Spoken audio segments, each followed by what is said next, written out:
একটি ফ্যাসিস্ট দীর্ঘ 15 বছর ধরে বাংলাদেশের আত্মাকে বিক্রি করে দিয়েছেন, যিনি বাংলাদেশের সমস্ত অর্থনীতিকে ধ্বংস করেছেন, রাজনৈতিক কাঠামোটাকে ধ্বংস করেছেন। আমাদের যে স্বপ্ন 1971 সালে আমরা দেখেছিলাম একটা স্বাধীন সার্বভৌম বাংলাদেশ, গণতান্ত্রিক বাংলাদেশ, গণতান্ত্রিক রাষ্ট্র, সেই স্বপ্নকে ধ্বংস করে দিয়েছিল, ধূলিসাৎ করে দিয়েছিল বন্ধুগণ। আজকে সেই জন্যই আমাদের অনেক শান্তির কথা, সান্ত্বনার কথা যে আমরা এখন সেই অবস্থাটা ফিরে পেয়েছি। আজকে এখানে অনেকে আছেন যারা বয়স্ক মানুষ, আবার অনেকে আছেন যারা তরুণ।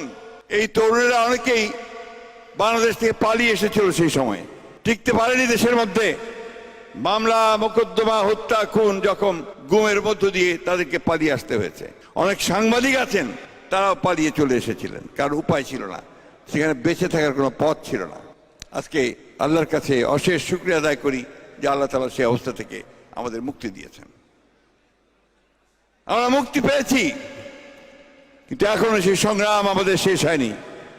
আপনারা জানেন যে আমরা এই জুলাই বিদ্রোহের পরে গণ অভ্যুত্থানের পরে আমরা একটা কেয়ারটেকার গভর্নমেন্টের হাতে সবাই একত্রিত হয়ে ডক্টর মোহাম্মদ ইউনূসের দায়িত্ব দিয়েছি আমরা এই দেশকে আবার ঠিকমতো পথে নিয়ে আসার জন্যে, এবং একটি নিরপেক্ষ নির্বাচন, সকলের কাছে গ্রহণযোগ্য নির্বাচন করার জন্যই আমরা তাকে দায়িত্ব দিয়েছি। এবং আমরা এই কথা মনে করেছি সমস্ত রাজনৈতিক দলগুলো এবং ছাত্র নেতারা, ছাত্র সমন্বয়কেরা, বৈষম্য বিরোধী ছাত্ররা, যে আমরা ডক্টর ইউনূসের নেতৃত্বে এটা খুব দ্রুতভাবে আমরা এটাকে সম্পন্ন করতে সম্ভব হব। কিন্তু আগে আমি বলেছি যে পথটা এত সহজ নয়, এত কুসুমাতীর্ণ নয়।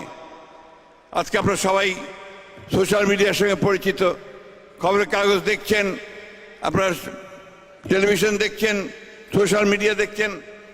আজকে বাংলাদেশ আবার একটা এই যে আনন্দ, আপনার স্বাধীনতার নতুন করে মুক্তি পাওয়ার সেই আকাশে কিন্তু মেঘ জুড়ে বসেছে। আপনারা লক্ষ্য করছেন যে আজকে অত্যন্ত দুর্ভাগ্যজনকভাবে একটা ভ্রান্ত ধারণা ছড়িয়ে দিচ্ছে কিছু মানুষ। সেই ভ্রান্ত ধারণাটা কি?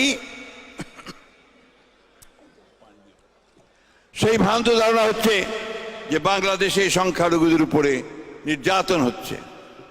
এই ফেক একটা ইনফরমেশন, এই ডিসইনফরমেশন ছড়িয়ে দিয়ে বাংলাদেশে আবারও একটা সমস্যা সৃষ্টি করবার পায়ে তারা চলছে। বন্ধুগণ, 7 বছর আগে আপনাদের এখানে যখন আসি তখন বয়স 7 বছর কম ছিল, আর তখন আবার আপনার এতবার জেলে যেতে হয়নি।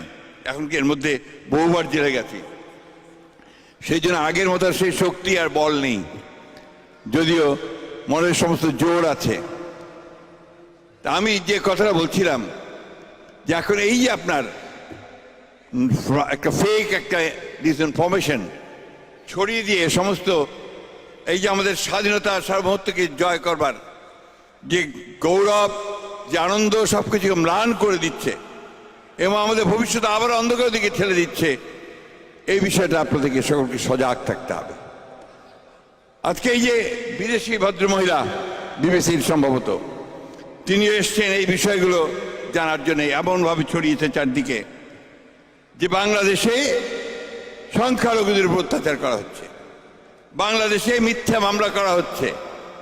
শেখ হাসিনা, যিনি বাংলাদেশের মানুষের উপর অত্যাচার করেছেন, নির্যাতন করেছেন, খুন করেছেন, হত্যা করেছেন, 20,000 তরুণকে হত্যা করেছেন,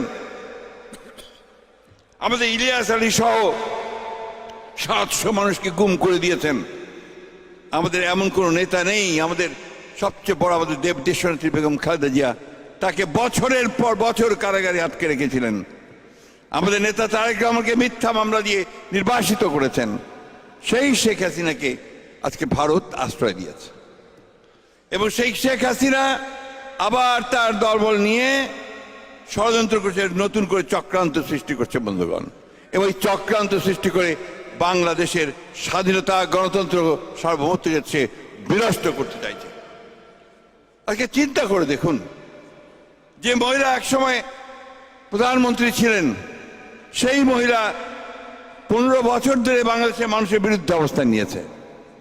সেই মহিলা আজকে ভারতে বসে, বিদেশে বসে বাংলাদেশকে কিভাবে ক্ষতি করা যাবে, কিভাবে বাংলাদেশের স্বাধীনতাকে বিপন্ন করা যাবে, কিভাবে বাংলাদেশকে আবার অন্ধকার দিকে ঠেলে দেওয়া যাবে, সেই ষড়যন্ত্র চক্রান্তে লিপ্ত হয়েছেন।